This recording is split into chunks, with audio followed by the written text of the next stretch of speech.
you've found your way to some Blood Moon Radio bonus content. Welcome back to Blood Moon Radio. The lovely Jowita Bydlowska is joining us.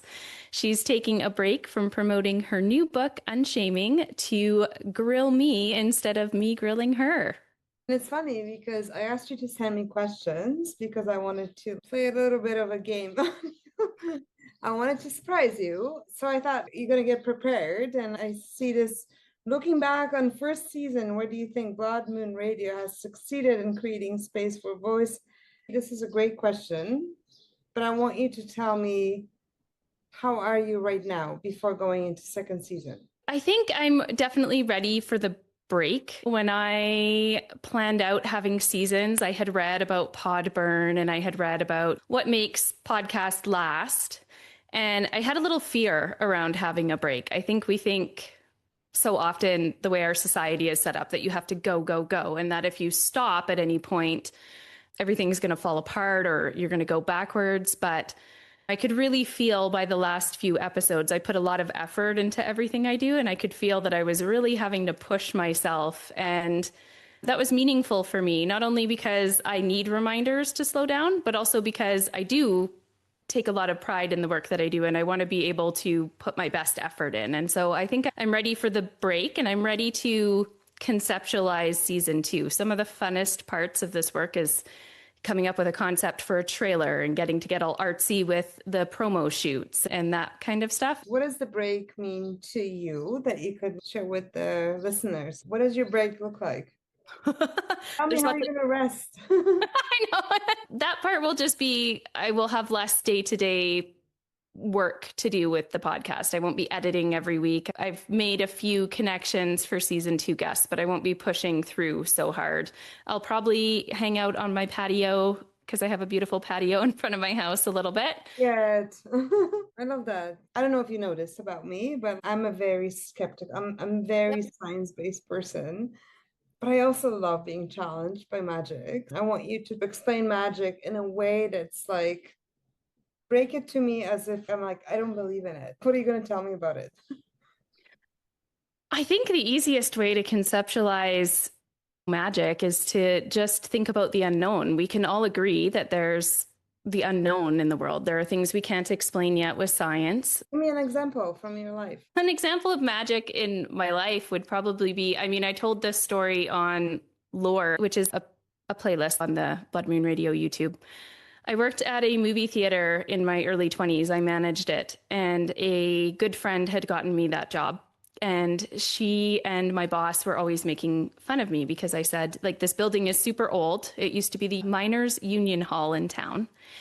And I said, it's haunted. This stuff keeps happening to me. And so they had a lot of fun jumping out at me from dark places and doing things. But it's a sad story because she ended up passing away in the movie theater. And we were all obviously very impacted by it. And we closed for a bit. And then once we got back to work, one of the concession girls' sisters was in watching the movie. And she came out with her whole group of friends and said, there's someone up in the projection room. And I thought, because so many people in town knew that someone had passed away, that some teenagers had snuck up there. So I went up and I looked and there's no one in the room. And I come down and I say, there's no one there. I'll take you in. And she didn't want to go. She whispered to her sister, the face is floating. Whoa. And so I said, yeah. So I said, you know what? This was completely made up on my part. I do my best to always be honest, but I just wanted these kids to go enjoy the movie. And I was thinking the sister knows what happened. And, I said, the projector is probably just shining because there's 2 windows where the projector shines out and where the projectionist looks. It's shining up to the window that I look out of. I'll take you in and I'll seat you and I'll look because I couldn't see anybody in there. And I took them in. I got them in the row. They're towards the front of the theater. And I start to say, see, there's no one there. And I turned and looked up and there she was. And it, like, unmistakably, her didn't quite look human. And I thought I was going crazy. Like, I was like, okay, I'm just emotional. Like, I'm going to go out and I'm going to get the concession girls to come in and tell me if they see anything. So I said, go in and just try to be discreet and just look up at the window. and tell me if you see anything. And they came out crying, and it was a big thing. So, the girls who were watching the movie saw it, the concession girls saw it, I saw it. And it was there that night, even after the projector went off, and then it disappeared, and nothing like that ever happened again.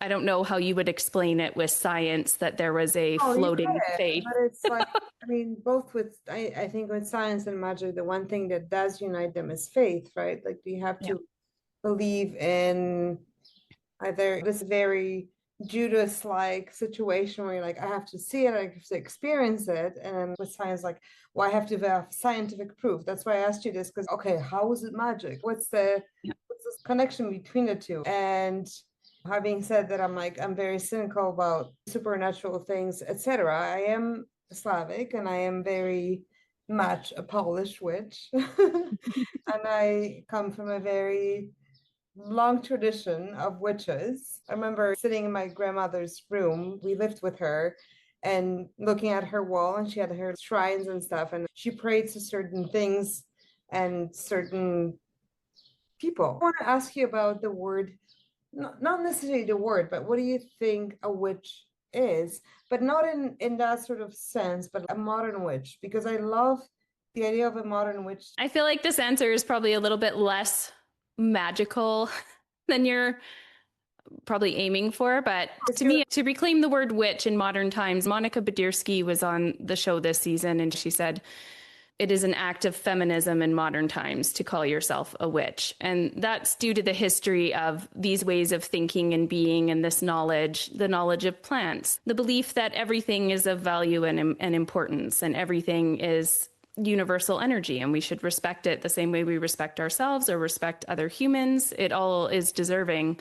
All of those things have a history of being crushed by the patriarchy and by capitalist society. And so to me, modern witches are women who reclaim those ways of being and who refuse to fit in the box that we're handed.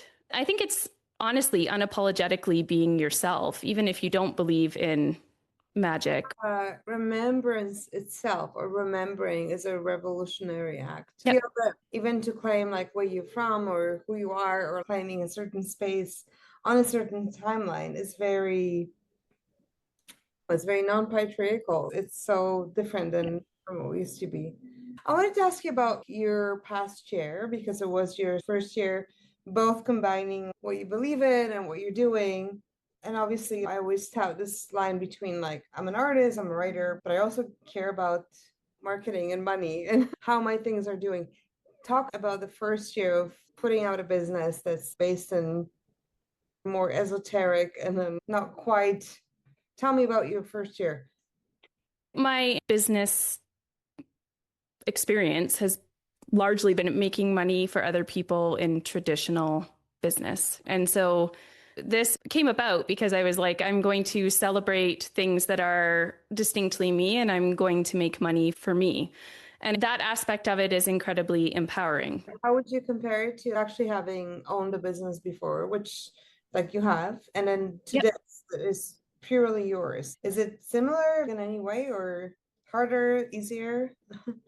It's always harder to me to just own my own business for myself. So the construction company that I owned with my husband I was doing the office work. He was out doing the work on site. It's easy for me when I'm not doing the service, when I run businesses for other people, to hold my boundaries, to set my policy, to do what needs to happen.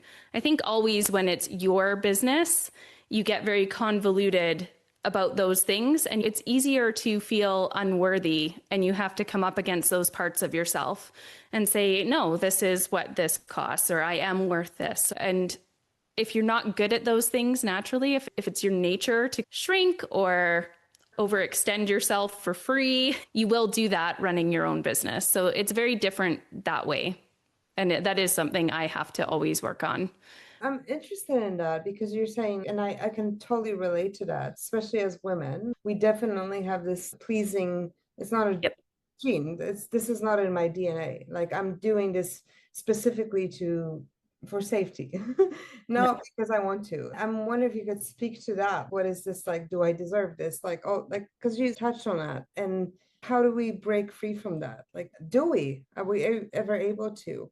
Is it other women consuming our products? Because men are never going to buy into this rhetoric fully. I think something surprising about Blood Moon Radio is it has a strong male listenership and a strong male following, which I wasn't expecting. I think about 36%. But you are right that it's mostly women who purchase merch or purchase memberships. As to how we fight it, for me, it's an act of doing. When I was younger, I owned my own dance studio. And if people tried to make me feel bad about my pricing, I did feel guilty. I allowed them to make me feel like I'm somehow taking from them when they're coming to me asking for what I have to offer. And whereas I did observe the difference between that and what I do when I work for other people. And it was just a decision I made when I decided to do this, that I wasn't going to approach it that way. I know what has to happen business-wise for a business to thrive. To rob myself of that and give in to this feeling of maybe I don't have enough to offer, maybe I should be charging less, is doing myself a disservice. And I think by approaching it from a healthier place, then you set the precedent, maybe make it easier for other women to do. I mean, people wouldn't hire me to run their businesses if I didn't have a skill set that they wanted. So fucking interesting about you, because you do come from a very hard, like, you had a business that had to provide very certain services, right? Like there was no room for magic or anything or any doubt. And then you move to this area that is completely based on trust and belief, but you have these business skills. So you're like, we're not meeting you at like, oh, I'm just gonna have a thing and it's gonna be an influencer. Which I love this, because you do have experience as a businesswoman, and I think that's what's so unusual and unique, and I just appreciate that so much, because you know what you're doing, you know what you're selling, and you're selling it honestly, and I commend you on that. Thanks, Jowita. To a different question, which is, what was your most challenging, scariest episode? This, Oh my yeah, God, this is a hard question for me. It was Unapologetic Alchemy, which is also the most downloaded episode. Okay. Unapologetic Alchemy is about the concept of the too much woman, and I do a lot of, I will hashtag too much woman. I do a lot of talking about that trope, being told you're too much as a woman, because it has a very personal meaning to me. And so we recorded that episode, I want to say at least 4 to 5 months before I released it. I sat on it. I had to digest it. And part of that is I'm still going through the divorce, and there's still, how much do I want to share with everybody, or how much is safe to share? And so part of it was a mourning of, am I going to cut parts of my voice? Did I overshare here? Do I need to roll this back? And it was deeply, deeply personal, but the scariest episode for me, even though it's a huge chunk of what I based the whole company off of. The whole concept was coming head on for this ideology, this language we use around women when they're authentic. We try to squish them down and shrink them and make them fit into a box. That was the hardest episode. It was hard for me to edit. It was hard for me to decide how to edit it. And I was scared to release it. And ironically, it is the most popular. It was the first episode to crest 100 downloads in the podcast version. Do you think, I'm going to ask you about being vulnerable? Is it because it was the most vulnerable thing that you've shared? Or I think so. Well, there's measures of, I feel like fear lives next to vulnerability in some way. yeah, it does. I think honestly, it's the scenario with the divorce is always a line to walk, not just in the sense of we need to get this done and we need to get along, and you don't know how someone's going to react to you talking about your relationship with them, but also in the sense that we have children, right? We're still a family. And so because I tie that topic, too much woman, to him, because he's said that to me numerous times, yeah, I do think there's a measure of fear with, is this going to inflame something and make it worse?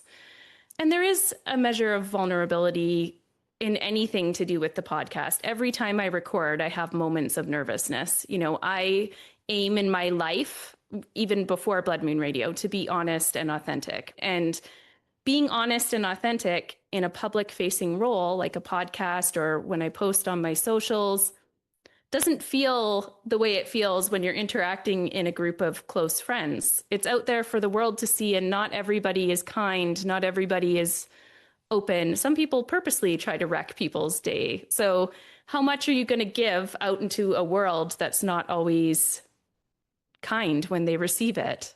You know what? One thing that I do share, and especially with that, is that once you're out there and you do reveal things to the public, not that you have to, but if you decide to become a public person, so person on a podcast, myself writing memoirs, it's like the moment you do reveal things and you tell them to people and you become vulnerable, no one has every right to challenge you on anything. You've told them, it's out there. Like, what are you going to ask me? What are you going to tell me? And there's so much liberation and freedom in that. And I think that's quite beautiful. I'm really genuinely interested in riffing off what you said is, what do you hope for next season based on what you learned in this season?